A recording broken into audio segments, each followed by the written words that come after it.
Listen up, guys. The 2024 F1 season is about to blow your mind. With just 70 days until preseason testing, teams can't test current cars, but here's the twist. Today we're diving deep into the jaw-dropping new F1 rules that's gonna flip the game. So the 2023 F1 season just wrapped up in Abu Dhabi, and now all eyes are on the 2024 season. Max Verstappen and Red Bull had a killer year, but here's the scoop. McLaren and Ferrari are stepping up their game, tweaking their cars to bring some serious competition to the table. Now, Alfa Romeo is in for a name change, switching to Sauber in 2024 due to sponsorship changes. Hold on to your hats because they're set to become the Audi team in 2026. And Red Bull's junior team, AlphaTauri, is throwing it back to the good old days, considering renaming themselves Racing Bulls quite a throwback, right? Now, on the main event, the records. The 2024 F1 season is breaking records with a whopping 24 races, making it the longest season in F1 history. The bigwigs at FIA, the bosses of F1, are all about being eco-friendly. So they've scattered the races worldwide, making an Asian leg by moving the Japanese GP to April. And guess what? The Chinese GP is making a grand return after a 4-year hiatus. Talk about a comeback. But that's not all. The Qatar GP is now the second-to-last race, strategically placed to help the drivers cope with the scorching heat they faced in 2023. Oh, and here's a clever move, the final race in Abu Dhabi. They're shipping all the cars and gear there to make things smoother. Next, let's dive into the preseason testing.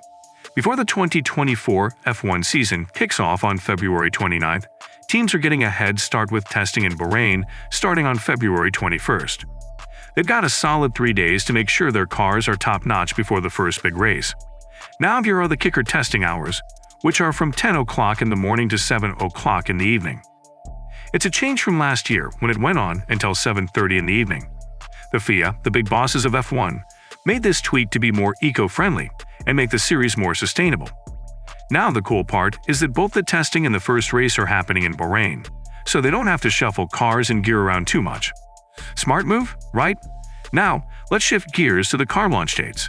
Hold on to your racing helmets because the dates for the 2024 F1 season cars are still under wraps. In the 2023 season, teams revealed their rides between January 31st and February 16th. But here's the twist. Preseason testing kicks off on February 21st, 2 days earlier than the previous year. This might just prompt teams to flaunt their new wheels a bit earlier than usual. Now, let's talk about rule changes. The FIA is shaking things up for the 2024 F1 season with some juicy alterations. Brace yourselves, folks. According to the revised Article 10.2c of the sporting regulations, cars can only use components and software that have been previously used in at least one competition or TCC testing of a current car of a championship season. The aim? Preventing teams from introducing entirely new components on an old car to gain an advantage beyond testing restrictions. Now, onto the applied tests, Pirelli's special request.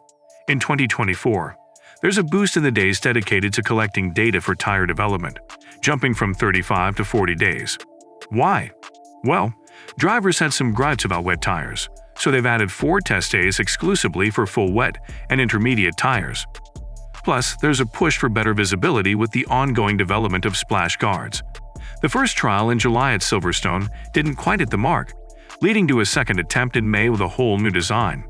Based on the feedback, the FIA will decide whether to introduce anti-spray devices in 2025 or potentially delay until 2026 when new regulations kick in. Alright, let's talk about filming days and testing with previous cars. The behind-the-scenes action you didn't know you needed. Teams gear up for filming days, a promotional extravaganza where they flaunt their spanking new cars. Now, here's the scoop. There used to be a mileage limit of 100 kilometers during these events. But hold on to your helmets because starting in 2024, they're doubling it up. Teams must now complete this extended mileage within a single day and talk about pushing the limits. Now, on to testing with previous cars, a game changer. Teams can now have private tests during the season, but there's a twist. The cars involved must be at least 2 years old. And guess what? In 2024, teams can roll out ground effect cars for the first time. This opens up a golden opportunity for young drivers from different academies, or third drivers, to gain hands-on experience with this generation of cars. These testing days are like gold mines for drivers, giving them a chance to rack up the kilometers behind the wheel of a Formula One car. But wait, there's more. The Federation has thrown in a modification. Teams are now required to use materials that have been previously introduced in at least one official session of the 2022 test, or Grand Prix exclusively. Why? To prevent teams from trying to be sneaky and testing new components during these days. They want to keep things legit and avoid generating data for the development of the 2024 Formula One car. Now, aside from the primary new rules we've already dished out, there's a whole buffet of changes to sink our teeth into. First off, no more Grand Prix with fewer sets of tires. They've scrapped the previous practice of supplying 11 sets for the weekend instead of the usual 13. Drivers and teams weren't having it, complaining that it just didn't add to the overall thrill of the race. Now, about those heating blankets, they were supposed to hit the road, but guess what? That plan's on hold until at least 2026.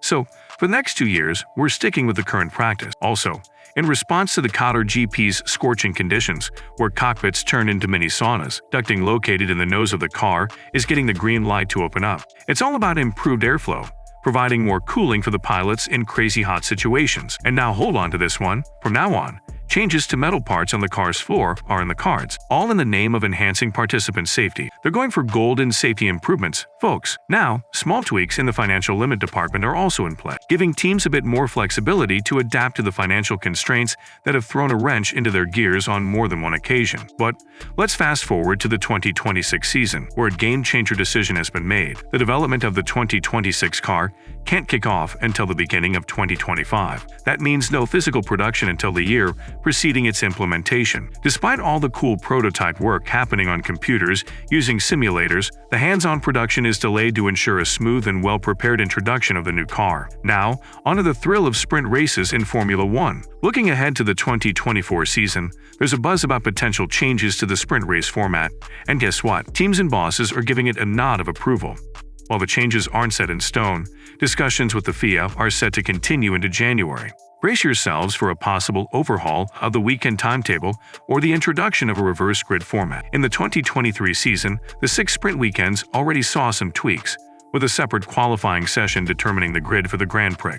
Now the game is getting a major shakeup with the separation of the Grand Prix and qualifying. Teams are now placed under park firm rules from FP1 onwards, and discussions between F1 and the teams are buzzing with potential format overhauls for 2024. Picture this one proposal. It is looking to move qualifying for the Grand Prix back to the afternoon, with the sprint race kicking off in the morning. The sprint shootout qualifying, deciding the grid for the sprint race, would be scheduled for Friday after FP1. This potential change might just crack open park firm conditions after the sprint race, allowing teams to tweak and tune before the big qualifying showdown. Finally, let's talk about the unsung heroes, the reserve drivers. The 2024 F1 reserve driver lineup is starting to unfold, and teams are making some interesting moves. Some squads like Red Bull are keeping their 2023 reserve drivers on board. A shout out to the rookie Liam Lawson and Mercedes Mick Schumacher. But wait, there's more. McLaren is taking the lead by introducing 2 fresh faces to their lineup for the upcoming season. Ryo Hirakawa, this year's 24 Hours of Le Mans winner,